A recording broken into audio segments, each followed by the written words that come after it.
ठीक है। और आगे बढ़ते हैं हम लोग। हेडिंग डालोगे आप लोग मशीन की उत्क्रमणीयता। मशीन की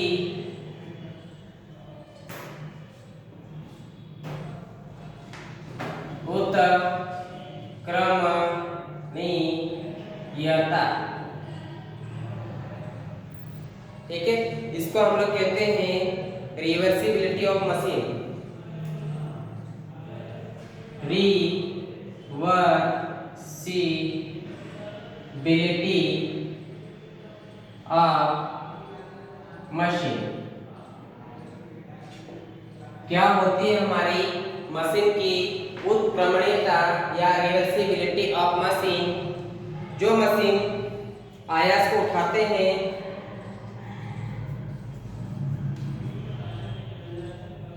जो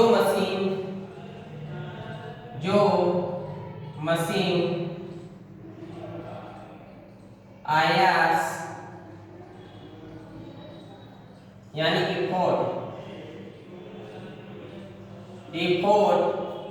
को उठाती है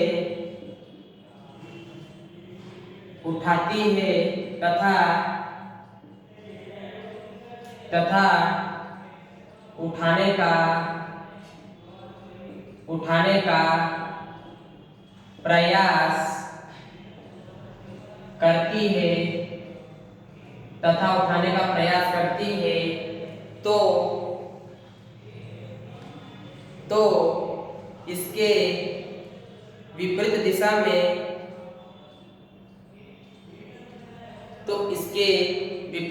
में तो भार या वेट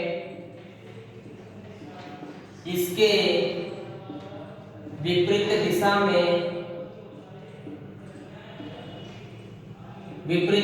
में कार्य करते हैं। ऐसी मशीनों को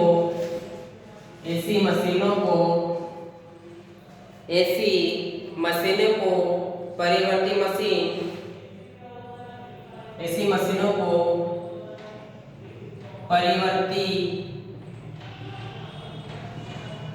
मशीन या परिवर्ती मशीन को कहते हैं हम लोग रिवर्स मशीन कहते हैं। आयास क्या होता है? बहुत बड़ा मशीन के ऊपर डंडा होता है, ठीक है। अगर वो आयास क्या करेगा, अगर किसी भार को उठाएगी, तो इसकी विपरीत दिशा में एक बल कार्य करता है, ठीक है। तो इसी मशीनों को हम लोग परिवर्ती मशीनें कहते हैं।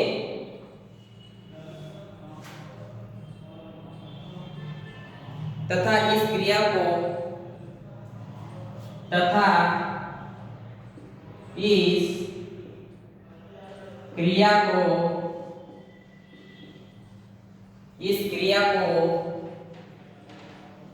मशीन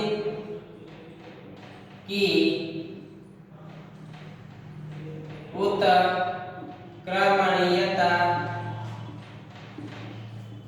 उत्क्रमणीयता या फिर रिवर्सिबिलिटी कहते हैं।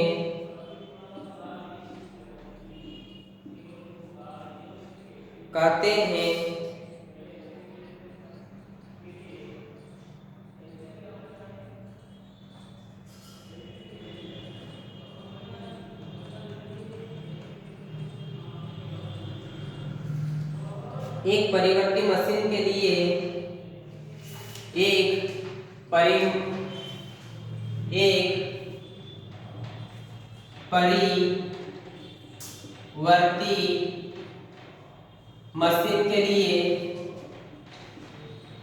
परिवर्ती मशीन के लिए उसकी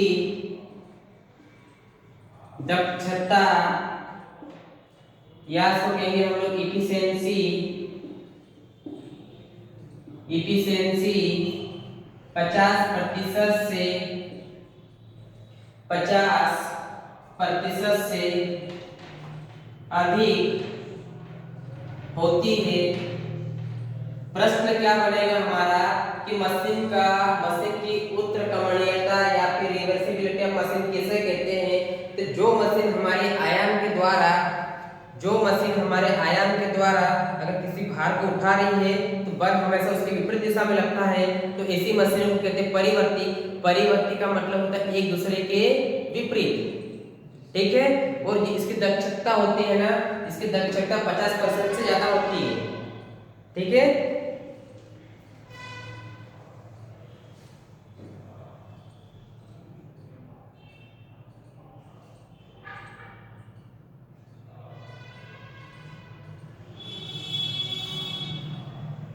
तथा इसके विपरीत, किसके विपरीत, परिवर्ती मशीन के विपरीत, इसके विपरीत अगर मशीन में से आयास या फिर एफोर्ट को हटा दिया जाए तो भार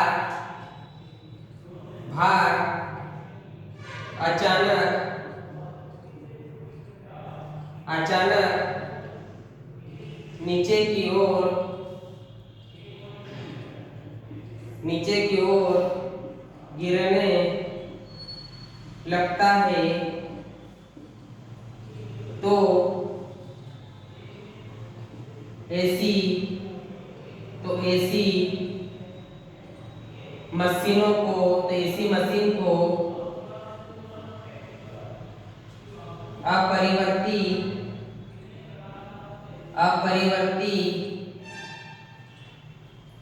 अपरिवर्ती मशीन या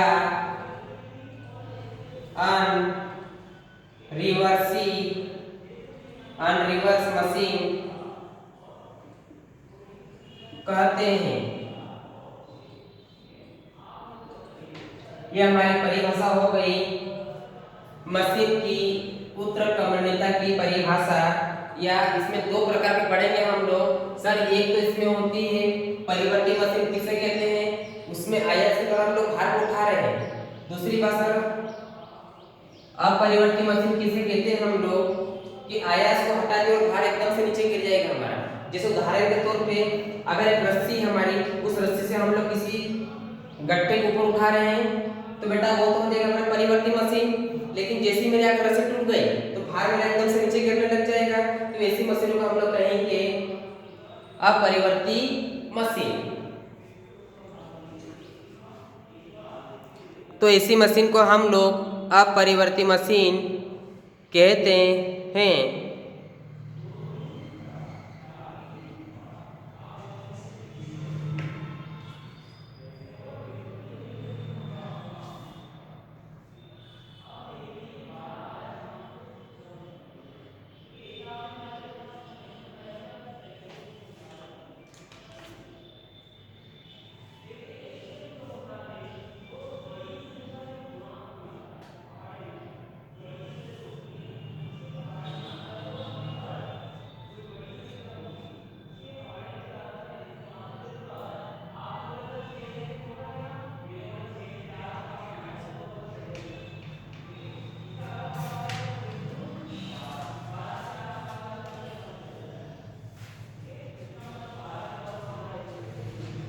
उत्तर लिया होगा आप लोगों ने।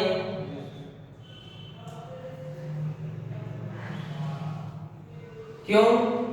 देखो परिवर्ती मशीन की दक्षता कितनी होती है, 50% से ज्यादा होती है। 50% ज्यादा होती है, इसको हम लोग अभी सिद्ध करेंगे, ठीक है। तो हेडिंग डालना हम लोग परिवर्ती मशीन की शर्तें।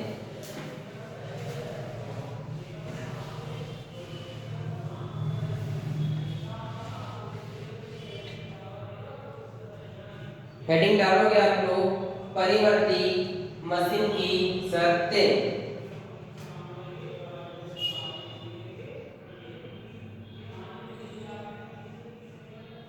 या प्रश्न हमारा ये बन सकता है, परिवर्ती तथा अपरिवर्ती मशीन किसे कहते हैं। परिवर्ती तथा अपरिवर्ती मशीन के बारे में तो हमने लिख लिया है। सिद्ध कीजिए कि यदि मशीन अपरिवर्ती है तो उसकी दक्षता 50% से कम होती है। क्या करना है कि सिद्ध कीजिए कि अगर मशीन हमारी अपरिवर्ती या अनरिवर्सेबल है तो उसकी जो एफिशिएंसी होती है वो 50% से कम होती है। किसी यंत्र की न्यूनतम दक्षता कितनी होनी चाहिए ताकि वो परिवर्ती हो जाए, गणित आधार पर इसको तुलना कीजिए। ठीक है, तो जैसे हम लोग जाते हैं कि अभी हम लोग हेडिंग डालेंगे यहाँ पर, मशीन की परिवर्ती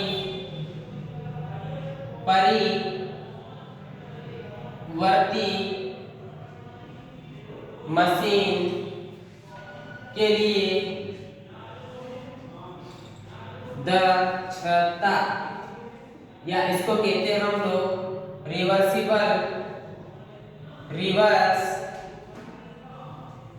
मशीन ऑफ एफिशिएंसी कितनी होनी चाहिए, इसके बारे में अभी हम लोग डेरिवेशन करेंगे। ठीक है,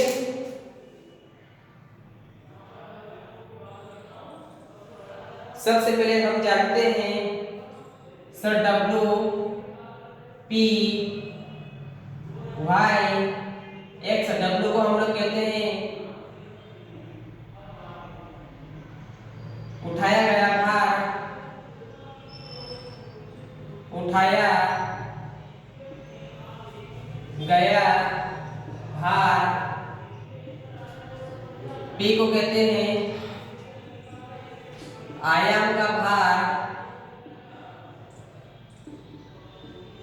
Y को कहते हैं आयाम के द्वारा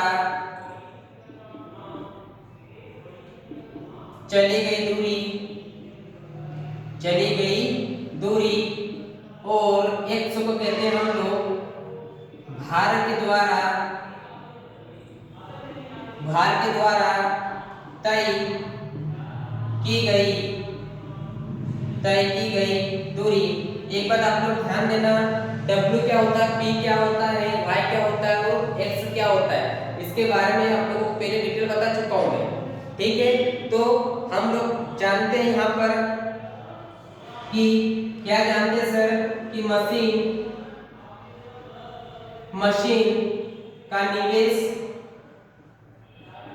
निवेश का मतलब होता है इनपुट ऑफ मशीन।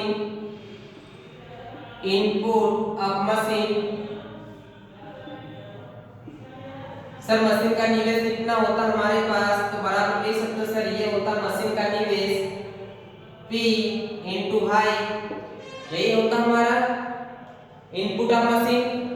दूसरी बात करें हम लोग मशीन का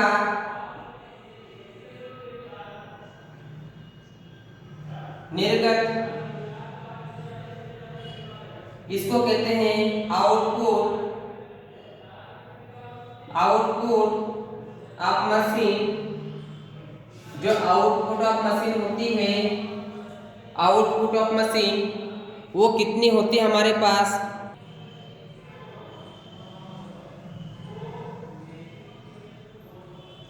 मशीन का निर्गत होता हमारे पास W इंटू एक्स। तो अगर हम लोग यहाँ पर परिवर्ती मशीन या कह सकते हैं हम लोग रिवर्स, अगर मैं मशीन की अगर बात करता हूँ तो परिवर्ती मशीन क्या कहती थी कि जितना द्वारा हम आयन के द्वारा भार को उठा रहे थे, यानी मशीन का निवेश और मशीन का निर्गत एक दूसरे के विपरीत होता है। यही लिखा हम लोगों ने, यही लिखा ना, तो इसके बराबर लिख देंगे हम लोग निवेश को कहते हैं हम लोग इनपुट माइनस निर्गत यानी आउटपुट। अगर मैं बात करूं यहाँ पर सर निवेश कितना मेरे पास P into Y minus output कितना मेरे पास W into X, W into x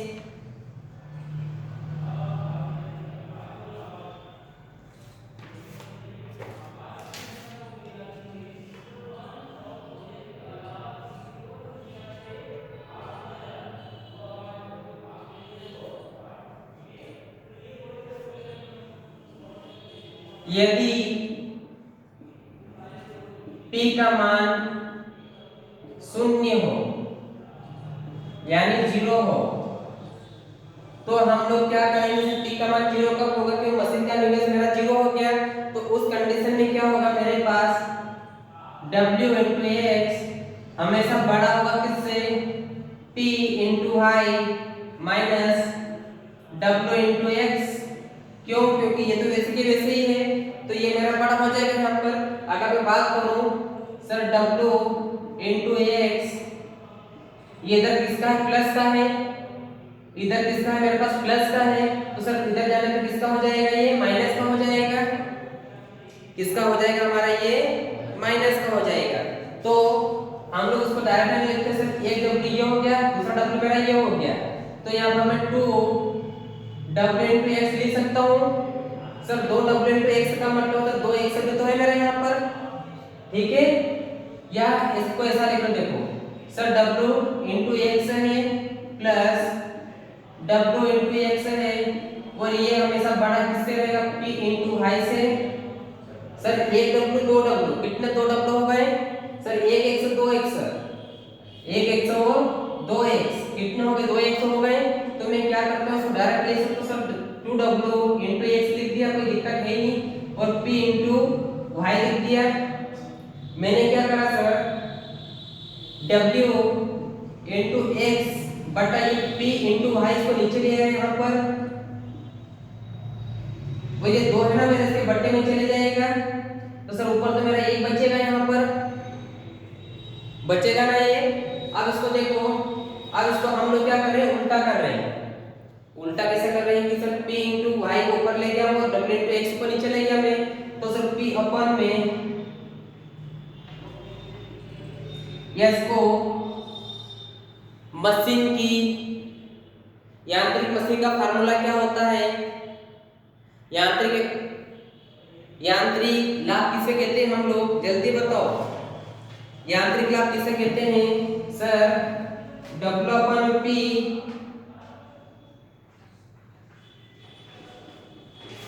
upon में y अपन में x,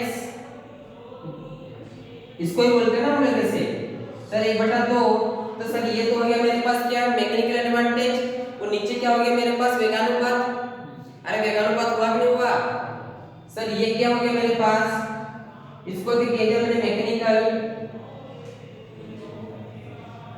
एडवांटेज,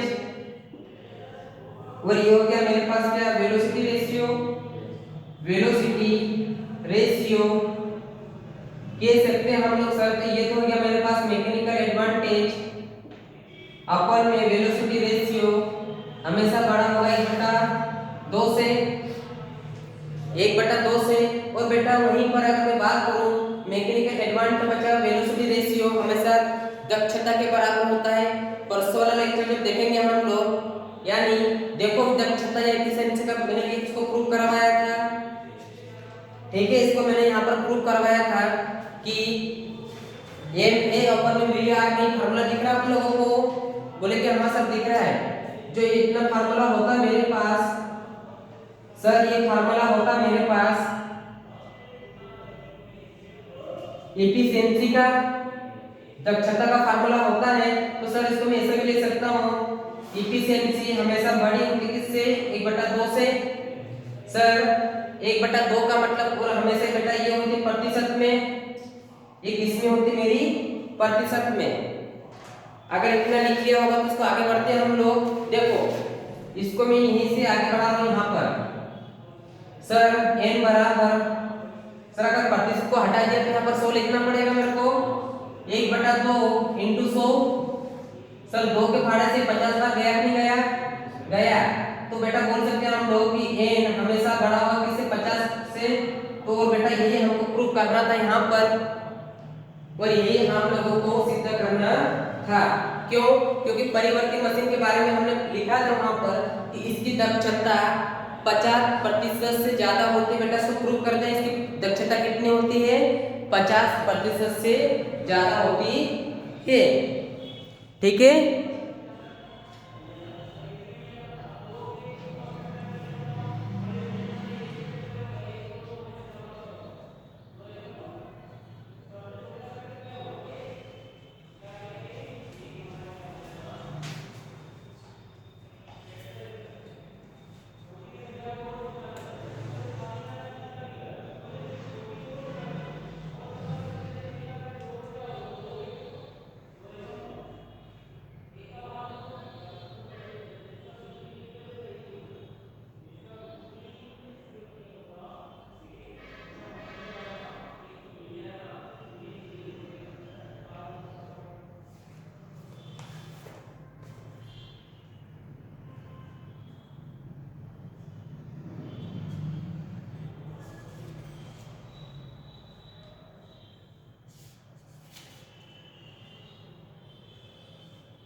अगला प्रश्न है मशीन के नियम।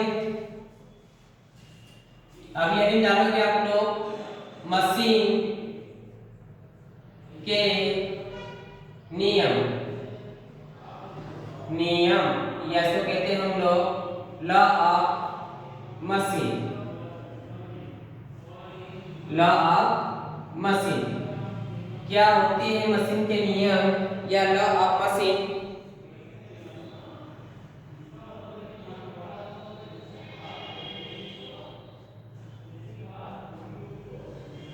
तो सबसे पहले इसकी बात करते हैं मशीन द्वारा भार को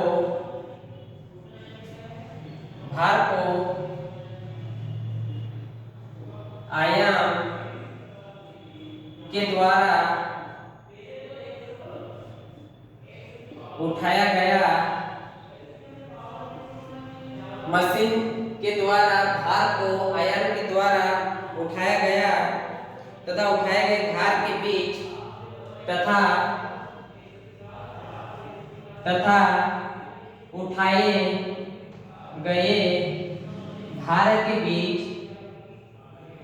गए भार के बीच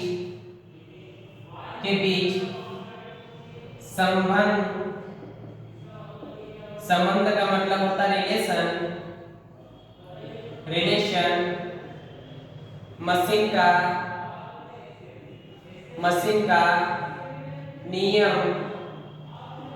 का नियम या फिर लॉ ऑफ मशीन कहलाती है। लॉ ऑफ मशीन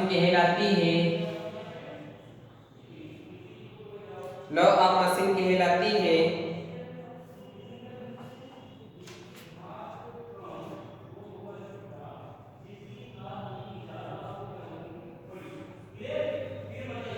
जैसे हम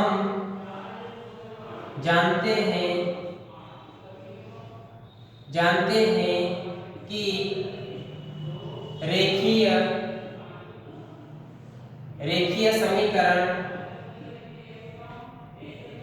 समीकरण क्या होता है? रेखीय समीकरण y बराबर mx प्लस c है ना। रेखीय का मतलब होता है सीधी रेखा वाला समीकरण। हम लोगों ने इस समीकरण को 10वीं में बहुत ज्यादा पढ़ा ही होगा। अगर मैं बात करूं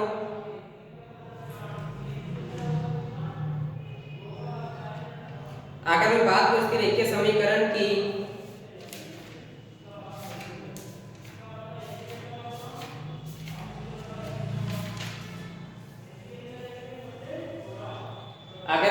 इस रेखीय समीकरण की, तो सर ये हमारा कुछ ग्राफ इस तरह से बनता है। हमेशा ग्राफ हमारा इस टाइप से कुछ बनता है और सर ये हो गया मेरे पास क्या x एक्सिस और ये हो गया मेरे पास क्या y एक्सिस। ठीक है सर, इधर तो ले लिया मैंने मशीन का भार, इधर क्या ले लिया मैंने मशीन का भार यानी W, और इधर क्या ले लिया आयाम, मशीन का आयाम यानी P। ठीक है, तो एक बात ध्यान देना आप लोग कि सर y बराबर क्या होता है mx plus c। Sir c क्या मेरे यहाँ पर कांस्टेंट है ना, तो मैंने c को यहाँ पर कहीं लिया है इतनी दूरी पे, और यहाँ से सीधी रेखा खींच दी, ये वाली एक सीधी रेखा खींच दी। सर ये बिंदु कौन सा हो गया मेरे पास c। ठीक है, ये बिंदु कौन सा हो गया मेरे पास c।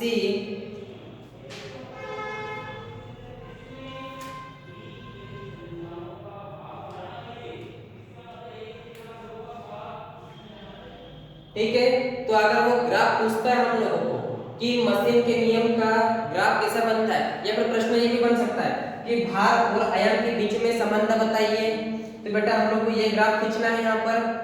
ठीक है, और ये यहाँ पर देखो जो वाली रेखा बनेगी ना, ये बनेगी मेरी y बराबर mx प्लस c। ठीक है, बस इतना लिखना है हम लोगों को। फिर उसके बाद जैसे हम लोग जानते हैं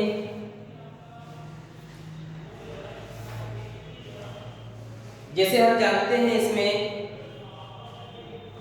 सर अगर मैं y की बात करूं तो y डायरेक्शन में मेरा क्या कौन सा बल लग रहा है? p लग रहा है। तो बेटा यहाँ पर लिख सकता हूं मैं p बराबर mx प्लस c। p बराबर क्या हो गया मेरे पास mx प्लस c। तो p बराबर क्या होता है हमारा, तो p क्या होता है हमारे पास आयास यानी इफोर्ट के द्वारा उठाया गया भार उठाया गया भार। ठीक है सर, P के बारे में लिख लिया। अब इसमें M क्या है मेरे पास, M के बारे में लिख सकते हैं हम लोग। तो बेटा ये कि हमारा पास एक घर्षण नियतांक होता है। ये क्या है हमारा घर्षण नियतांक, या इसको कहेंगे हम लोग कोफिशिएंट ऑफ फ्रिक्शन।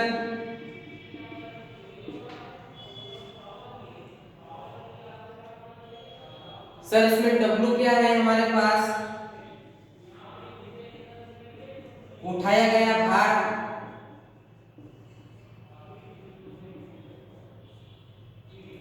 ठीक है, और C क्या है,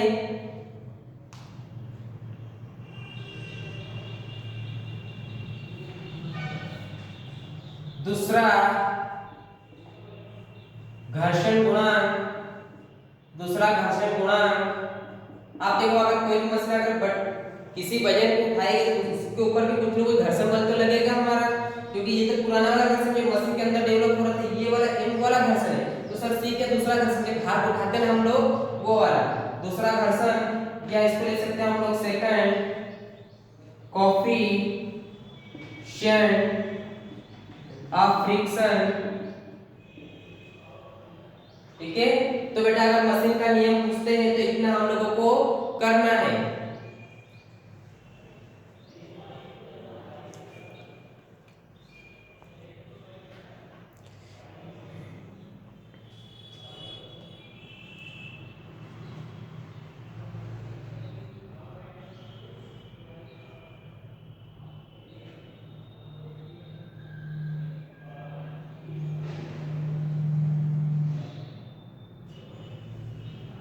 अगर ये मशीन के नियम को पूछता है तो हम लोगों को इतना करना है।